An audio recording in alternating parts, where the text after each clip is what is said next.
På 6. og sidste etape af Post Danmark rundt fra Hillerød til Frederiksberg vender rytterne tilbage til den klassiske afslutning på Frederiksberg Allé, hvor løbets samlede vinder skal hyldes. Inden rytterne kommer så langt, har de mulighed for at teste VM-ruten i Rudersdal med en enkelt omgang. På trods af småregn og lavt hængende grå skyer over Frederiksborg Slot, kan Frederik den 7. skue ud over et imponerende fremmøde forud for den afsluttende etape af dette års Post Danmark rundt.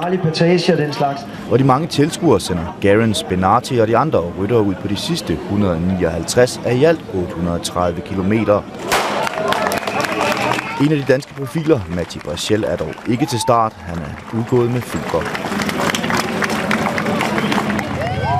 Det småtriste vejr sætter en perfekt scene for den gyserafslutning, der er lagt op til, og fra etapens begyndelse tegner der sig et tydeligt billede af, hvem der har noget på spil. Ryttere forsøger sig i et væk at slå hul, men Team Leopard Trek arbejder hårdt på at holde feltet samlet.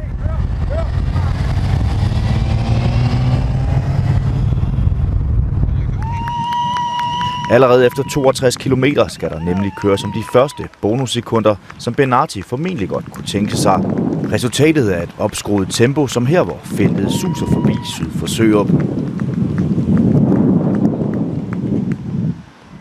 Det lykkedes dog for 5 standhaftige udbrydere at få vristet sig fri af Leopard Treks jerngreb.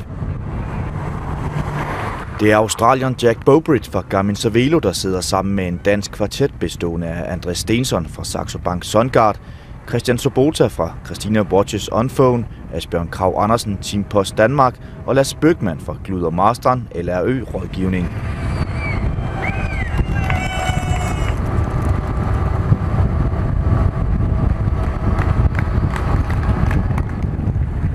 Efter knap 60 km nærmer rytterne sig et solbeskinnet Rudersdal og rundstrækningen, hvor der skal kæmpes om verdensmesterskabet den 25. september. Og selvom vi er midt i den afsluttende etape af Danmarks største cykelløb, så er der ryttere i feltet, der har planlagt at bruge muligheden for at få kigget godt på VM-ruten. For eksempel 2 af Rabobanks ryttere, den spanske tredobbelte verdensmester Oscar Freire og hollandske Theo Bos. Mentally, it's nice if you do the World Championships to know the circuit, how it runs. For sure that in this race will be really fast also, so you have an idea. It's not much different, but I think you can see the corners and also if it's dangerous or not. I think today can be a good opportunity to show myself. Tilbage på ruten nærmer rytterne sig VM-opløbet ved Gels Bakke, som i dag fungerer som bonusspurt. Det betyder, at tempoet endnu en gang har fået et nøk opad nede i hovedfeltet, og de 5 udbrydere er hentet. Og bonussekunderne er dermed serveret for Benati. Men ligesom i går, så viser den gule trøje Simon Gerrans overraskende sider af sig selv, og han snyder rent faktisk Daniel Benati og snupper de 3 sekunder, mens italieneren må nøjes med de 2.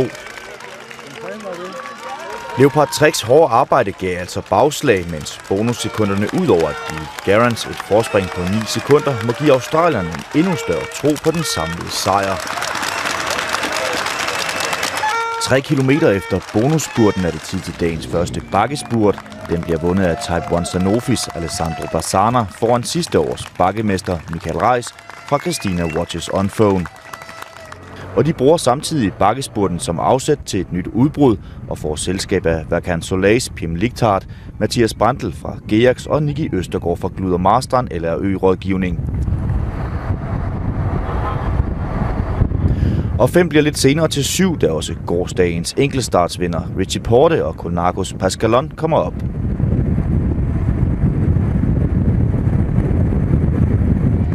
Gruppen på 7 er de første, der cykler ind på rundstrækningen på Frederiksberg. Og da de krydser målstregen på Frederiksberg Allé, er det med et forspring på godt 2 minutter ned til det jagende felt, der ligesom de førende ankommer til målstregen til store klapsalver fra den imponerende menneskemængde. Så kører i bakketrøjen fra net. 2 minutter er afstanden, så... På de 3 første omgange er der bakkepoint at hente for enden af Valby Bakke. Her passerer udbryderne for 3. gang, og det med Michael Reis som den første, og det betyder faktisk, at han vinder bakketrøjen for 2. år i træk.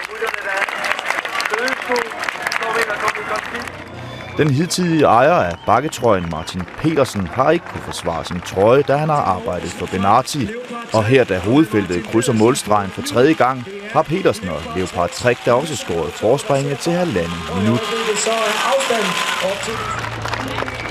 3 omgange senere er det forspringet blevet yderligere reduceret, og det samme er antal ryttere i udbruddet. Michael Reis fik, hvad han kom efter, og han er sammen med Nicky Østergaard blevet hentet. Og det ligner den ventede massespurt, da feltet kun er 35 sekunder efter med 3 omgange igen. For deres store sprinter, Theo Boss. Og lidt problemer hos en Kofidis. Saxo Banks Richie Port kører med alt, hvad han har, men ligesom rytterne går ud på sidste omgang, må han også overgive sig til feltet. Og lad os lige gøre det klart, Bennati skal vinde etappen for at vinde løbet. Der gives 10 sekunder i bonus, og italienerne er 9 sekunder efter Simon Gerrans. Sidste omgang med Rabobank i spidsen, for der var det altså Oscar Freire i 3. position med 10. Derfor er der spænding til det sidste, da rytterne for sidste gang suser op ad opløbsstrækningen med over 60 km i timen. Derude der er hård kamp om det. Jeg kan se Bennati i front, jeg kan se Oscar Freire, jeg kan også se Modolo. Men det bliver sejr til Rabobank, og det bliver sejr til Theo Boss, den hurtige hollænder Theo Boss. I wasn't too sure of myself. Also last week my form was not so good, but now here I felt better and better, and the sprint, the last 200 meters was for me was incredible. I felt really good.